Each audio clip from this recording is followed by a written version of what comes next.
Hello বন্ধুরা, তোমরা সবাই কেমন আছো? আশা করি ভালো আছো, সুস্থ আছো। আমিও খুব ভালো আছি। চলে আসলাম আজকে একটা নতুন ভিডিও নিয়ে।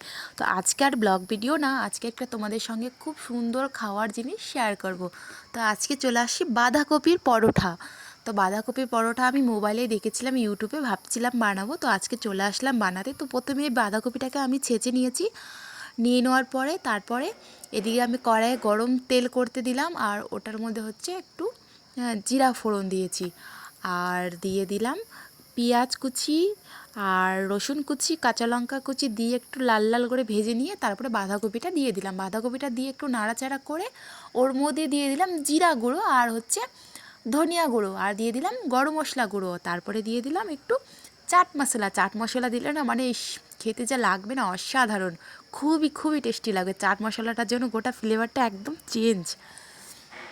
তারপরে দিয়ে দিয়েছি লবণ, তারপরে দিয়ে দিয়েছি হলুদ, দিয়ে তারপরে একটু নাড়াচাড়া করে সুন্দর করে ভাজা ভাজা করে আর করে মানে হালকা একটু মানে হালকা হালকা জাল দিতে হবে, মানে বেশি দিলে কিন্তু হচ্ছে হবে না। তারপরে হচ্ছে এটা দিয়ে হয়ে গেলে এদিকে আমি চলে আসলাম আটা মাখতে। তো আটাটার মধ্যে দিয়ে দিলাম আমি কিন্তু রেশনের আটা নিয়েছি, আমার কাছে ভালো আটাটা ছিল না, সেজন্য রেশনের আটাটাই নিয়েছি। সেটার মধ্যে দিয়ে দিয়েছি জোয়ান আর একটু লবণ, আর দিয়ে দেওয়ার পরে সেটাকে আমি সুন্দর করে মেখে একটু তেল দিয়ে চটকে তারপরে আমি রেখে দিয়েছি।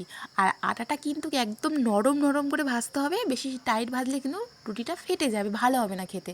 তারপরে নরম নরম করে ভাজার পর আমি এবার গোল গোল করে নিচ্ছি। তার মধ্যে আমি যে মশলাটা বানিয়ে রেখেছিলাম বাঁধাকপি, সেটা আমি ভিতরে দিয়ে দিলাম। দিয়ে দেওয়ার পর আবার গোল করে নিলাম, গোল করে রেখে দিলাম। তারপরে এটাকে এখন আমি বেলবো, বেলার পর ভাজবো। তো দেখো আমি কিন্তু বেলে নিচ্ছি, খুব সুন্দর করে বেলছি। এদিক ওদিক থেকে তো হালকা পাতলা বের হবে, যেহেতু ভিতরে আমি বেশি বেশি করে ভরে দিচ্ছি, যেন খেতে খুবই ভালো লাগে। তো ভরে দেওয়ার পরে এখন আমি ভাজলাম, ভাজার পর দেখো খাচ্ছি বাড়িতে সবাইকে দিয়ে, আর মামামের ম্যাডামকেও দিয়েছি।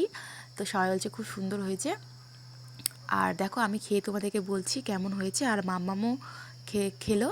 আর তার সঙ্গে একটা পেঁয়াজ আর কাঁচা লঙ্কা, আর তার সঙ্গে কিন্তু লঙ্কার আচার নিতে হবে, অবশ্যই লঙ্কার আচার নিতে হবে। তো চলো কীরকম লাগলো কমেন্ট করে জানাও।